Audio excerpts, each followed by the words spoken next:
ক'বলৈ আছে?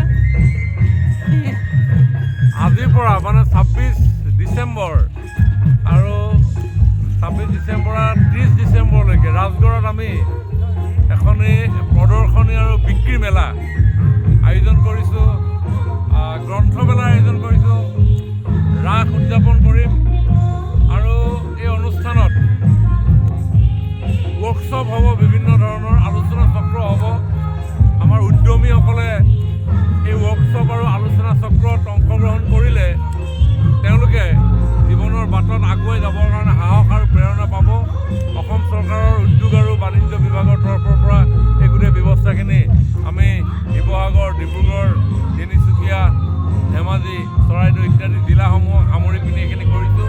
বহু উদ্যোগী আহিছে, বহু ষ্টাৰ্টআপ আহিছে, তেওঁলোকে নতুন নতুন চিন্তাৰে তেওঁলোকৰ উৎপাদিত সামগ্ৰীসমূহ ইয়াতে প্ৰদৰ্শন কৰিছে, ৰাইজ আকৃষ্ট হৈছে আৰু মই ভাবোঁ যে এই